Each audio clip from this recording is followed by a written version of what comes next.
Our next session is a student and institutional leader panel discussing equity, diversity, and inclusion efforts on campuses. CDHE gathered data from our institution during annual goal setting and found that 22 institutions of higher education have some form of an equity action plan. 5 of those plans are separate from larger comprehensive plans. And additionally, 6 of our public colleges or systems reported that they were working or are in the process of developing. All of our panelists that we have today have separate plans. So I'm looking forward to hearing more from the presidents and the students about how they are implemented and received by staff and students. Today's panel will be facilitated by Dr. Lee Bitsóí. And Lee is the Associate Vice President for Diversity Affairs, the Special Advisor to the President for Indigenous Affairs, and Affiliate Professor at Fort Lewis College. I first met Lee last year. He was only a few weeks into his role at Fort Lewis, and he joined us for a student panel here at Auraria campus in Denver. And we were in the middle of a blizzard then. And a student, Dyllon Mills, who will also be on, joined us. So I'm really happy that since then I've been able to work with Dr. Lee in the Equity Champions Coalition, and I'm very grateful for you for facilitating today's panel. Thank you. Thank you, Shelley, for that kind introduction. Welcome, everyone. I'm glad you're able to share some time with us today to talk about some really important topics. And as Shelley mentioned, last year, the emergent themes that came about from the students and their input was, number one, provide additional support for affinity centers and groups, as they are extremely important to create a sense of belonging. Number two, we need to see more people like me, especially faculty, since it is valuable and inspiring in student experiences. Number three, mandate diversity training and orientation for all students, faculty, and staff. So accordingly, our questions will center around asking about participation and commitment.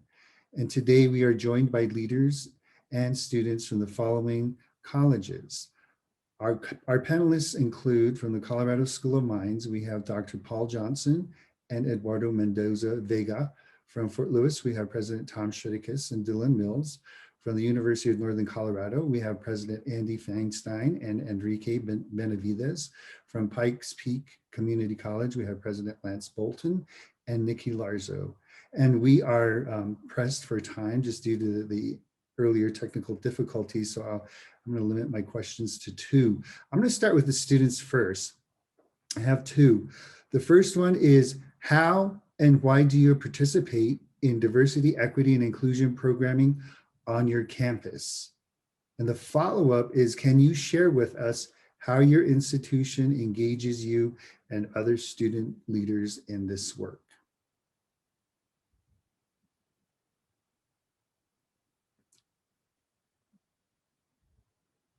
Hey there, my name is Dyllon. I'm a public health student over at Fort Lewis College. I'm also an enrolled member of the Ute Mountain Ute Tribe, and today my response to the question is we'll start with the how.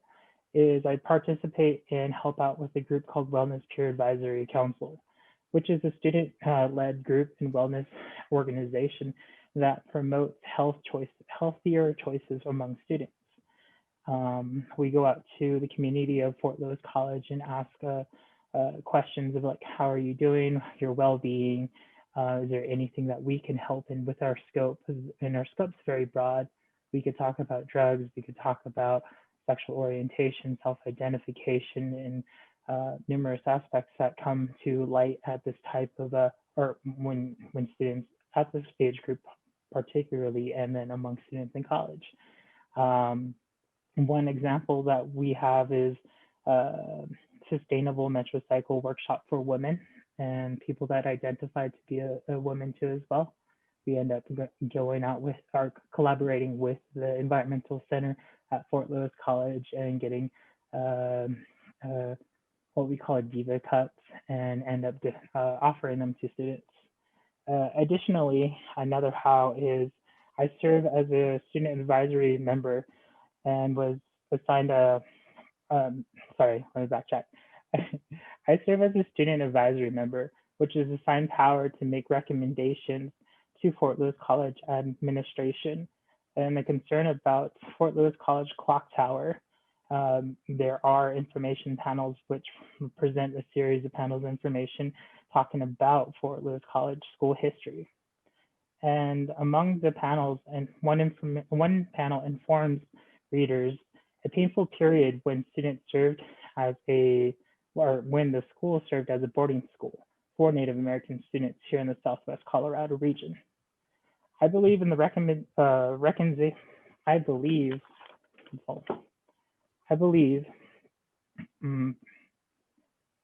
recognizing Fort Lewis College's institution history and the steps towards understanding the past and the effects of the present and the future are part of an investment in our community's well-being, not only our campus, but here at Southwest Colorado and the Four Corners region too as well, and to strengthen our relationship among Native American communities, and not only limited to Native American communities, but Latinx communities too as well.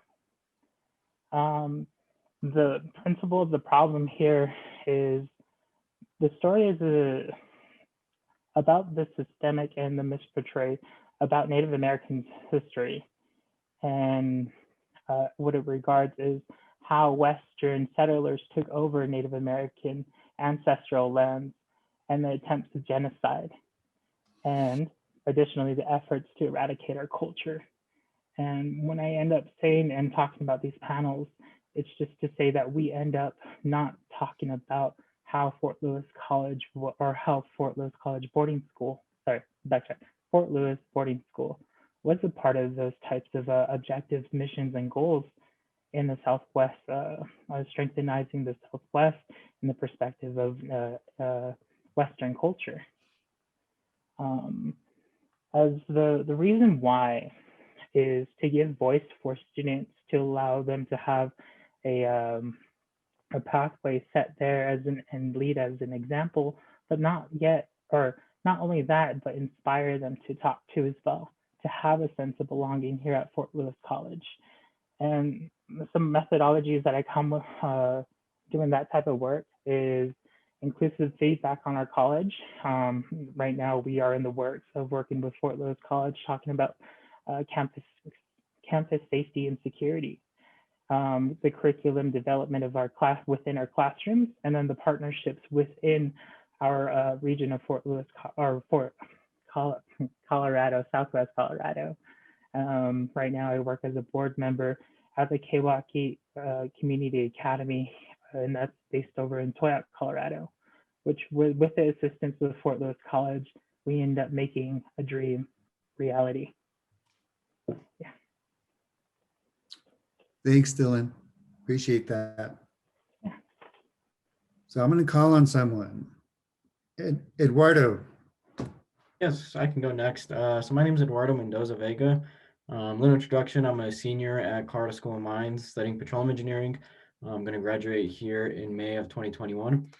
In regards to how do I participate in diversity, equity, and inclusion programming on campus, one of the biggest groups that I've been a part of ever since freshman year here on campus is Society of Hispanic Professional Engineers, or SHIP. So our mission statement is SHIP changes lives by empowering the Hispanic community to realize its fullest potential and to impact the world through STEM awareness, access, support, and development. And so here on campus, a lot of what we do is geared towards that Hispanic community, trying to, as the mission statement says, trying to empower them. We set up a lot of workshops with our members, do meetings with a lot of professionals throughout the industries in order for professional development. And then as well as do quite a bit of giving back to the community through some volunteer events that we have. But I think one of the biggest things is trying to increase that, at least for me in a personal manner, is trying to increase that Hispanic population, especially here at Colorado School of Mines, which has been increasing as far as I know over the years. But I think we're at like 7.5% right now, Hispanic population. I could double check that on facts, but just trying to increase that Hispanic population on campus, especially myself coming from a Hispanic community and Hispanic background. It's definitely something that I'd like to do. Within SHIP, one of the biggest things we do as well, not just here on campus, but also we do a lot of outreach to other middle schools and high schools throughout the area, which is one of the biggest things I believe, just because in order to actually get more of the Hispanic community into, STEM or Carter School of Mines, which is a big goal of mine, you got to start at that kind of like the lower level, the middle school, high school level. And so a lot of what we do is go out to middle schools and high schools, kind of promote STEM. A lot of these are heavily based with a lot of Hispanic students in them. So just trying to go out there and kind of show them that, it can be done. You can succeed as a Hispanic, in an engineering school or STEM in general. And then in terms of how the institution actually engages with us and student leaders, we have a great program here with multicultural engineering program, in which we get a lot of help with in order to coordinate a lot of these events. And as I mentioned, in order to get to that ultimate goal of which personally for me is just kind of increasing that Hispanic community within Mines and trying to, let students know that it's possible to come here and succeed. Thanks, Eduardo. A lot of good stuff happening on your campus. Nikki. Okay, hi. I just want to firstly apologize if there's any type of noise or feedback. I'm having construction done in my house right now, so it's a little bit noisy. But I'm going to start out with an introduction. My name is Nikki Larzo. I'm from Pikes Peak Community College, and I have the awesome opportunity of serving as the president of our Student Government Association here at Pikes Peak.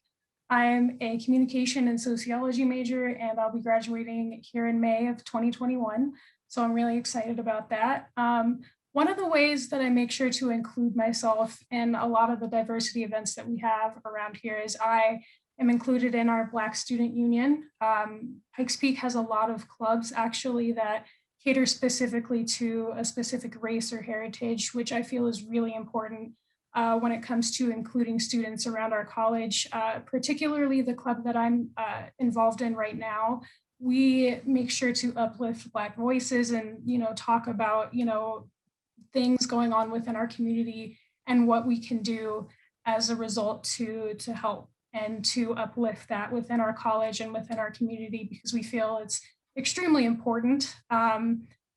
Recently, within this last year, when COVID hit, it was really difficult for us to meet. So one of the things that I'm really interested in doing, particularly this semester, is making sure that this club is up and running and functioning properly by the time that I am done here at PPCC. But in terms of just diversity in general, I feel like Pikes Peak has done a fantastic job at making sure that we host events and things that cater specifically to different races and communities within our college, because we recognize that we have such a diverse community of people. And we feel it's really important to make sure that those voices are heard and uplifted throughout college. So most recently, throughout Black History Month, we did an entire month just, showcasing events about Black history and discussing Black voices and really just making sure that, these communities' voices are heard. And this month, we're also where we're uplifting women's voices for Women's History Month. And it's something that we've done in the last few years that I've been here, but I find that it's really important to make sure that there's a safe space for people to talk about, issues within their communities and issues that they see. Because I feel like, talking about it and addressing those things makes it all the more, easier to address those issues once you have, other people's voices and opinions considered as well. So I feel like Pikes Peak has done a fantastic job at just, making sure that we're elevating the voices of the students and making sure that the voices are heard. And one thing in particular that I've noticed is that we've kind of turned the microphone from our leadership to our students to make sure that, they're included as well, and that it's not just leadership making those decisions for us. So I feel that that's been extremely helpful towards our students and at least attempting to make sure that their voices are heard as well. In terms of including students, I've had the opportunity of being a part of the Student Government Association for the last 3 years that I've been here at Pikes Peak. I first served as a senator, and then I was a treasurer, and then vice president, and now lastly, I'm the president. So I've gotten to have a really big hand in participating in student involvement around the college. And one thing I've seen is that a lot of our events or the things that we do around the college include students when we plan these events, and we talk about, what's going to interest students or what's going to keep them, interested or piqued. So I've been particularly, I've had a big hand in planning those events around the college, which have been really successful these last few years, which I've been really happy about. And just, talking with our students and making sure that we are truthfully involving them and, showing them that we're listening to them has been a really big hand in just making sure that those events are successful. So that's been one huge thing that we've done here at PPCC. Thank you, Nikki. Your approach is similar to what the RBSU is doing here. And they had a whole month of programming in February. And we also have a women's history committee, and they're staging events and programming events throughout the month as well. So thank you. Enrique. Hello, y'all. My name is Enrique Benavidez. I go to the University of Northern Colorado. I'm majoring in Chicano Studies. Much like Nikki, I'm also involved in the student body government here at UNC, and it's something really important to be a part of. I think it allows students to really place their foot in what happens in their school, and it really shows students what they can make of themselves and of their campus. One of the really good things about UNC is how uplifted the student voice is. I think the Office of Equity and Inclusion and Tobias and Andy Feinstein and his team do a really good job at uplifting our voices. One of the biggest things that we've done this year, I think, is go to some of the public schools here in the area and be able to distribute masks. And we did that through our program. We did that through my major of Chicano Studies. And I think that was very important to give those students, give those underrepresented communities an insight of what we look like at the college level. Oftentimes growing up here in Weld County, I never saw college students that look like me. I never had students that look like me. So it was very, very influential. It was very special to me to be able to be a part of that. Another thing that UNC does is it engages students like myself to be on committees and councils and consults with me about student issues. Another example is that students are able to meet with our president and other leaders like Trish and Tobias.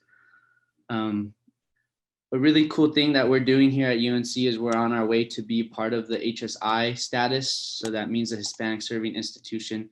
We're about to hit that mark. And something really cool that we have set up with the Office of Equity and Inclusion is a student panel to be a part of those discussions. So we not only get to know what's happening on our college, but we're also able to voice that to other students that don't really know about what is going on. And for my why is very, very big, very long. I wrote it down because I tend to lose track on some of these things. Oftentimes, students who attend universities feel that the institutions that they attend don't value much of the marginalized populations that are on their campus. With my time here at UNCO, my goal has always been to push for UNC to continuously strive to make a more inclusive and more diverse campus for its students. With the challenging times that many students are facing, another reason why I chose to get involved with diversity, equity, and inclusion is because universities and institutions need to come up with more opportunities for its students, whether that becomes scholarships, programs, or stuff of that such. And that is something I would like to be a part of. I want to be a part of that change and creation. The last reason I'll leave you with today is that at the University of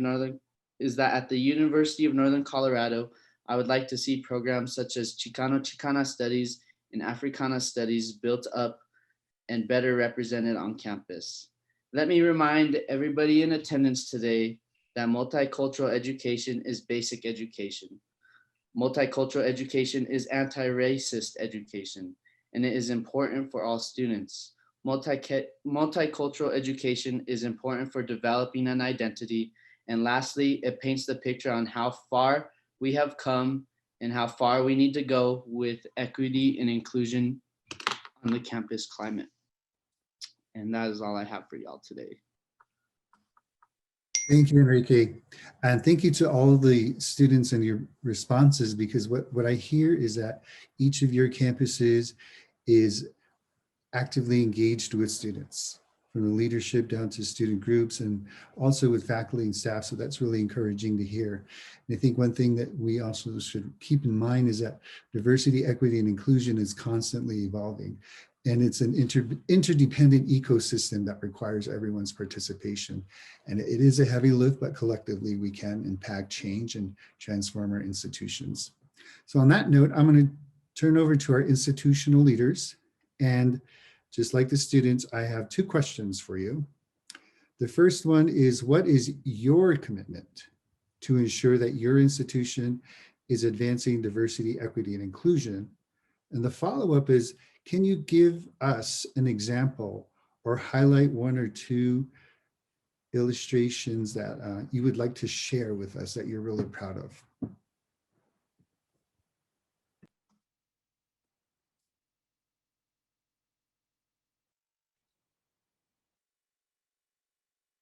President Johnson?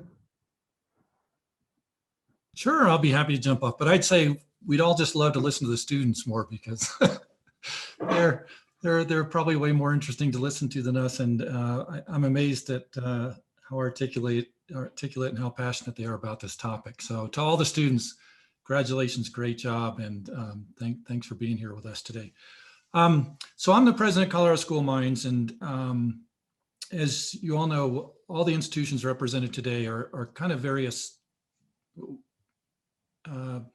parts of the portfolio of Colorado higher education. So the Mines mission is to be a selective institution that's really focused on sciences and engineering.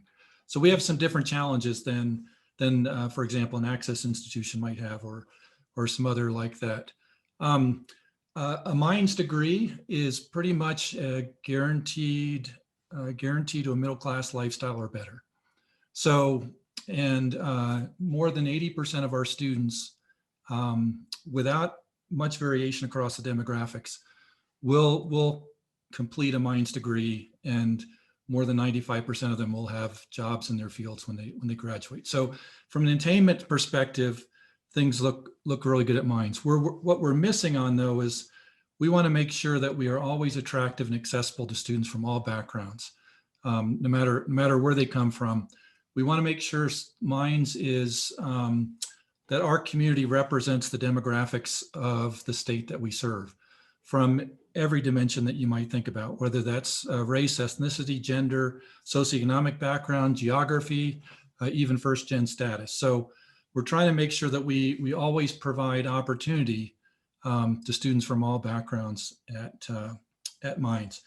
Now, while our attainment is very similar across our demographics, I'll say there are two things that are very different. One is the student experience is not equivalent across all demographic backgrounds.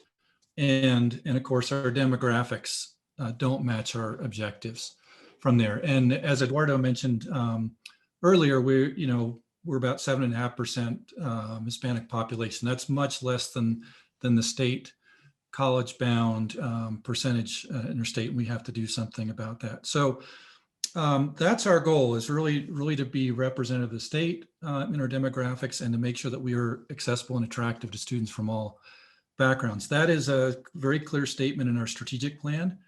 What we have done in alignment with that strategic plan, we've, as mentioned, we're one of the institutions that has its own standalone DEI&A strategic plan for the campus. And we've been putting a lot of things in place to try to support that plan. We've also done a campus climate survey in this last year, which was one of those things that was recommended in the previous session. But to talk about the things that we're doing, it's a very much a multifaceted approach, ranging from how we recruit students to how we make sure their experience is equivalent across campus, to how we recruit and prepare faculty, as well as how we go in educating our students on these issues. And so Just a few points of pride that I'll mention. Eduardo already mentioned our multicultural engineering program. That's been around for many years. It is the launch pad for a number of pipeline programs, such as our challenge program and other things that we do to try to make sure that students, no matter sort of where they're coming from in the state, they have the preparation that they need to be successful at Mines, even if we need to sort of supplement that. We've got a first generation living learning community called Nucleus. We have the largest society of women engineering chapters in the country. Gender is an issue in STEM fields, as you might guess. With respect to our faculty and their preparation, we have a Trefny Center for Innovative Instruction that has a very special program specifically related to creating inclusive environments in the classroom. And we have a number of what we're calling now scholars platforms. And so these are basically communities that you come into at Mines that are organized around either some common background or some common interest, and actually trying to look for intersections between those two as we create these scholars communities, because creating that sort of place where you feel comfortable on campus is really important to us to be able to attract the students that we're trying to attract. So I'll probably stop right there. I'll just sort of say a lot of things going on. We're extremely committed to this.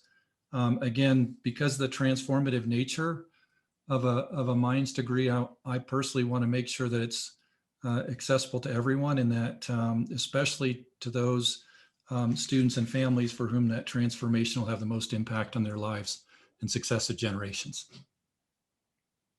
Thank you, President Johnson. President Bolton? Hey, good afternoon, and thanks for the opportunity to be here. I want to say a quick hello to our students as well, and say thank you, Nikki, and everyone for your passion and what you've taught us on this topic. I really appreciate it.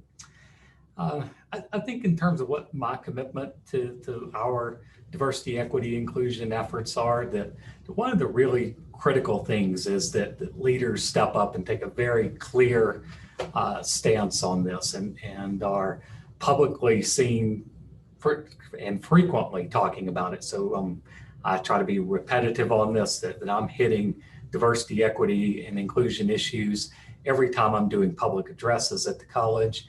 And also in smaller groups, trying to lead from a position of that every issue we face is examined through an equity lens. And whatever it is, whether it be how we're doing scholarships or how we're onboarding new faculty and staff, or any issue really, that we have the opportunity to examine those issues through an equity lens. And almost always we find that we have an opportunity to improve our processes when we do that. And so I think that's really important, and very important to me as well that my fellow leaders at the college are out stepping up as well and taking very public stands on the importance of diversity, equity, inclusion. I'd say some of the things that we're doing that I think are helpful, and one is promise scholarships in our lowest income district in Colorado Springs, District 2, which guarantees every student in that coming out of that district with a 2.25 or better GPA from high school, that their college, their first 2 years of college at Pikes Peak Community College is paid for and covered, kind of regardless of what their background is or where they are in the world, that we got them. And the power of that promise has been incredible. We've increased college going rates out of that district in the middle of this pandemic by 50% this year. And we're just in our first year of it, but I'm really proud of that work and the clear and measurable impact it's having on college going rates. We are making diverse hiring inescapable at Pikes Peak. And one of the things that we're doing along that line is we're hiring what we call diverse faculty fellows. So these are faculty positions that are not attached to any specific discipline. We're simply going out and trying to hire 2 faculty members this year, and we hope to do 2 every year going forward, based on their resume of how they've been able to impact diverse student bodies. And we're certainly a large enough college that we can do this. Whatever discipline they're in, we'll plug them in to teach in that discipline. We're really looking for great equity champions through the Diverse Faculty Fellows program. Regular programming, I would say that our Chief Diversity Officer, Keith Barnes, has been able to bring in just really top tier national speakers to Pikes Peak Community College to help educate us and challenge us to do better with our work and to think differently and to think forward.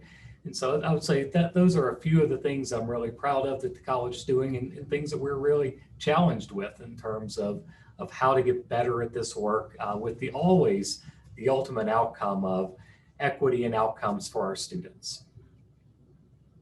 Thank you. I'm familiar with Keith Barnesworth work, through the Rocky Mountain Association of Diversity Officers in Higher Ed. He's fantastic. Yes. President Stritikus. Thank you, Lee. Great to see you, and amazing to see the students. It's why we're here. It was inspiring to hear all of your words. So as far as commitments, I would say as a leader, we commit really on our campus, all of us, to listen to our students and listen hard. And that really means inviting critique, even if it's uncomfortable critique. And as Lee, I've got the good fortune of working with Lee, who says that part of the diversity and equity work really is about being comfortable with the uncomfortable. And so that means when our students are pushing us to a place where we don't feel comfortable and we say, whoa, I didn't think like that when I was your age, that's probably a great place for us to be, because it means we're also having growth. So we really have to commit to that. And we take that very seriously at Fort Lewis, that's really the president's cabinet. That's really every leader on campus has to be willing to commit to that, from board to foundation board too. And we've pushed those conversations throughout. I think a third commitment, in addition to listening to students and inviting critique, is really being accountable as leaders, not only for our future, our current, and our past. And Dyllon mentioned a little bit of this around our reconciliation work, and I'll put an article in the chat that people can read.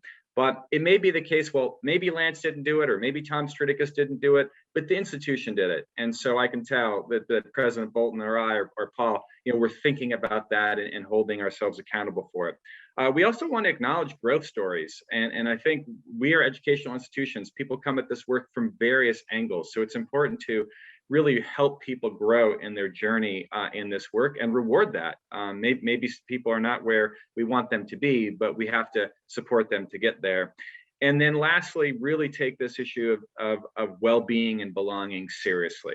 That if you walk on a campus and you don't feel comfortable, in our case in Durango, we are 50% students of color with about 40% students from Native American nations. And so those students feeling comfortable on our campus is incredibly important.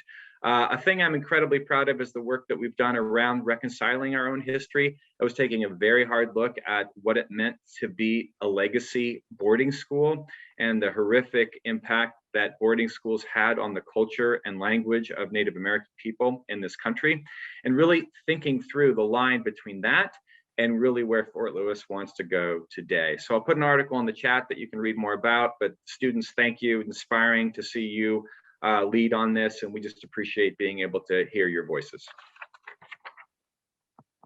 Thank you, President Stritikus. President Feinstein, excuse me. Yeah, first, Lee, thank you so much for moderating this panel. I want to thank all of our students for being here as well. It's a wonderful day of dialogue, and I'm so happy to be a part of this. And I'm Andy Feinstein. I'm the president of UNC. And from the time I was sworn in as president of UNC, advancing diversity, equity, and inclusion, or DEI, at the university has been one of my top priorities. I've gravitated to places where there was a diverse campus and DEI work would be recognized and it would be celebrated. I last worked at San Jose State, where I helped create the Chief Diversity Officer position. When I started at UNC, I was wondering where our Chief Diversity Officer was. I wondered why certain things related to DEI weren't streamlined and there wasn't a centralized approach. I wanted to make sure that DEI would be at the center of our work and that it's discussed on a daily basis, and to make sure that it was thought about when important decisions were made and new policies were created. And I elevated Tobias Guzman, who you just heard his name earlier, who was previously Assistant Vice President for Enrollment Management, to his current role as Associate Vice President of Student Affairs and Chief Diversity Officer. I also added Tobias to our cabinet, or the leadership team of the campus, because I wanted his voice and input at the table as we make high-level decisions at the university. As we have begun strategic planning work at UNC, advancing diversity, equity, and inclusion is embedded throughout. Our 10-year strategic plan is composed of a vision statement, 5 vision elements, and 2030 outcomes. And one of the 5 vision elements is to empower inclusivity. We also have key actions and tactics that include obtaining the designation of becoming a Hispanic serving institution. You heard Enrique just mention that a moment ago, and we're at about 24% Hispanic Latinx students right now. We're also working on creating a system of accountability, effectiveness, and collaboration to prioritize diversity, equity, and inclusion across the university. The biggest focus for me has been laying the foundation for DEI work, ensuring that it will remain a priority at UNC for many years to come.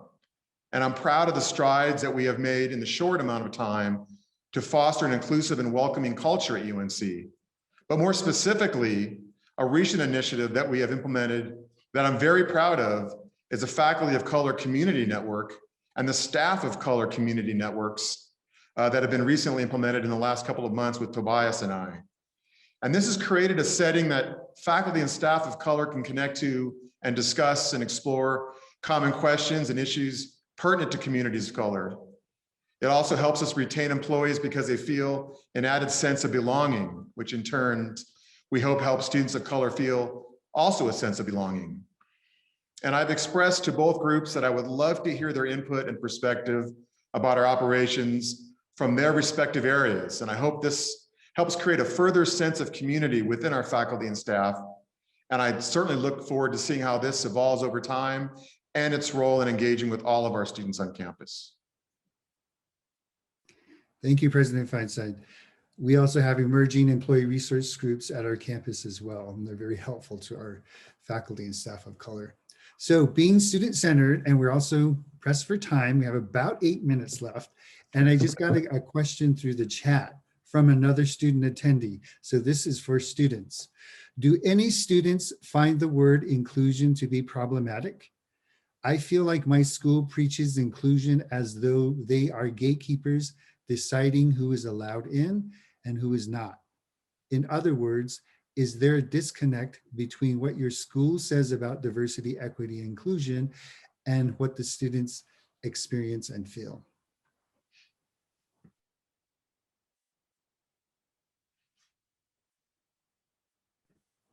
Enrique.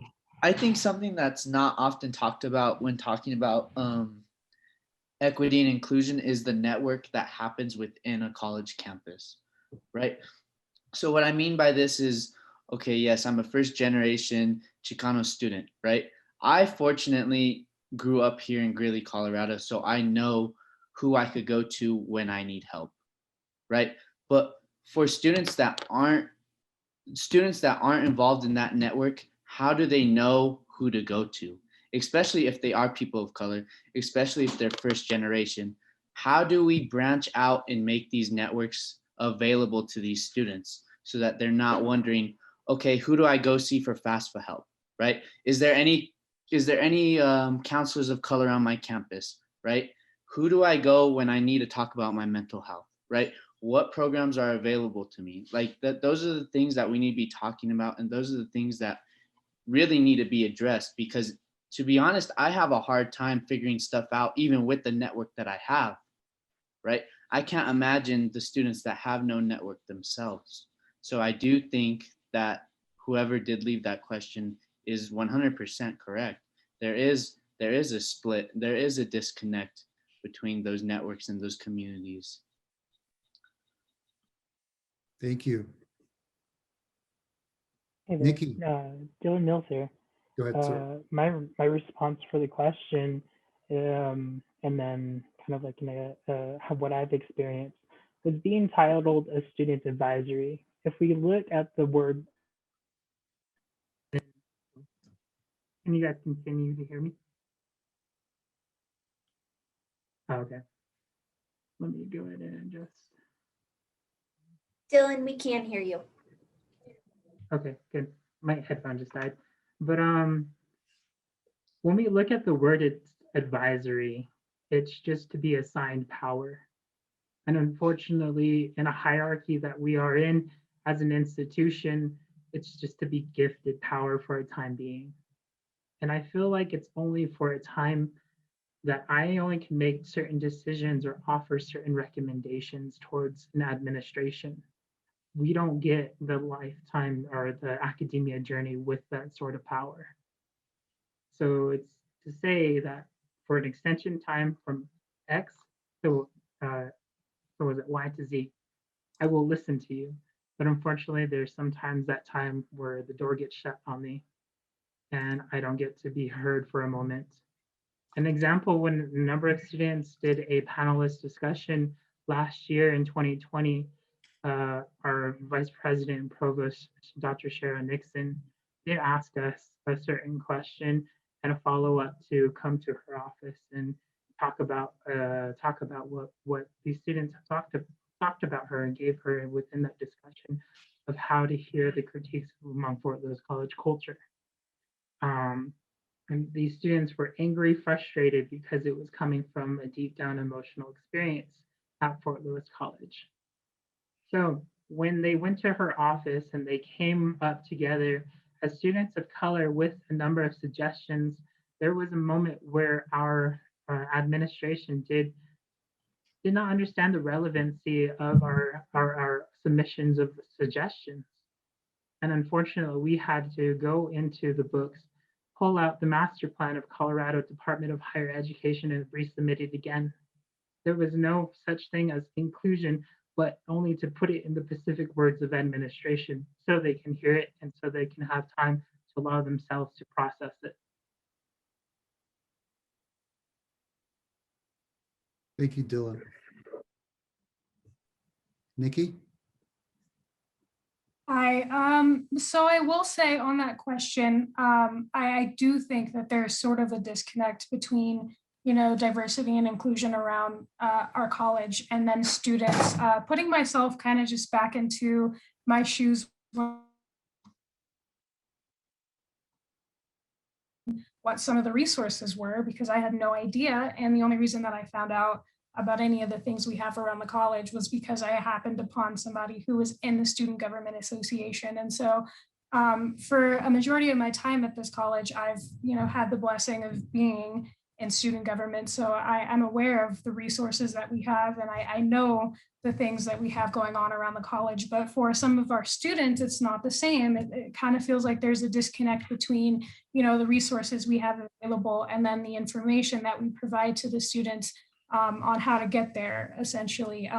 In this recent year, I think we've started doing a much better job at making sure that we let students know the resources we have available. But, just going based off of where I was when I first started and putting myself in those shoes, I can definitely say that it feels like there's sort of a disconnect between, the information getting out to the students and the students knowing that it's available. And basically just it happening, essentially.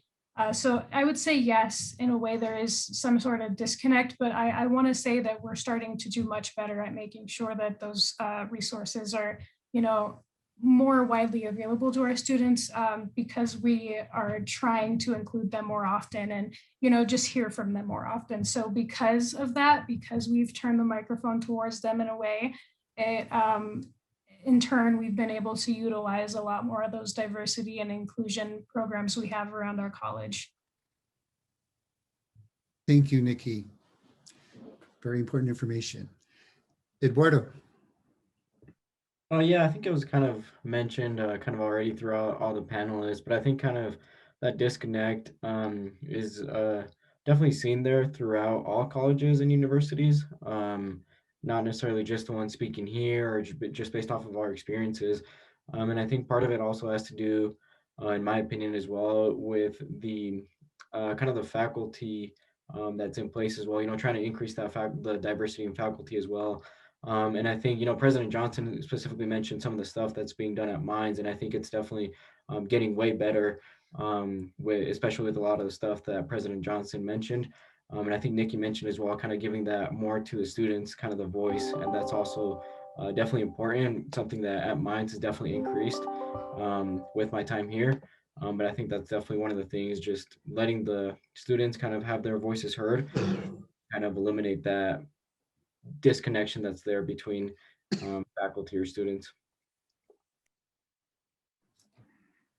Thank you, Eduardo.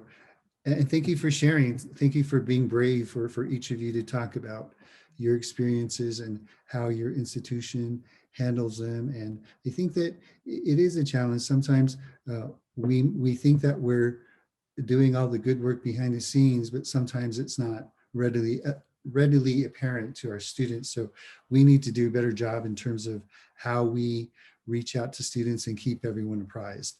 And again, sometimes that just goes into general messaging.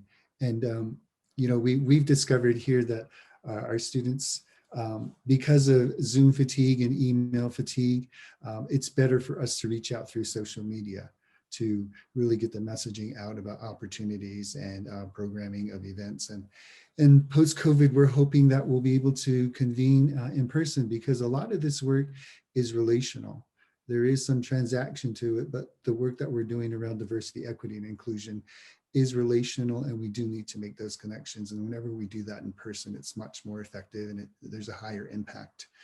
So on that note, I don't know if any one of our institutional leaders would like to make one last comment. You've heard from our students. You can be brave as well. You know, I've been hosting over the last couple of weeks a number of small forums. I'll limit them to 25 faculty and staff, and we get together in groups and have a conversation. And one of the really important themes that has come out of that is that Pikes Peak, I think, has moved, and we all need to move from DEI work being something that's sort of over to the side and tangential to the core mission, to DEI work is the core mission of our college. And when all students are succeeding at our college and our employees all feel that they belong, then we're succeeding as an institution. And I really feel like I've been at this for 15 years as a president, that there's been this movement of, we weren't really talking about it at all. And then it was sort of over there to the side and tangential to what we were doing. And now it's right in the center lane. And to me, that's been a very important transition, and just grasping that has been really important. Thank you, President Bolton. So on that note, we're going to wrap this session up. Thank you again to all of our panelists, especially our students. We've learned a lot from you today, and our institutional leaders for joining us. And on that note, Shelley, turning it back over to you. Thank you, everyone. Hi, thank you so much. Students, we are incredibly grateful for your voice, for your contributions today. Thank you for sharing everything that you said. I am excited for this. I know this is a quick transition, but I'm excited. I'm going to hand it over to Dr. Piccioni, and she'll take it from there. Thanks. Great. Am I, can you see my video? Because it says that the host has to start my video. Yes. Okay, super. Thank you.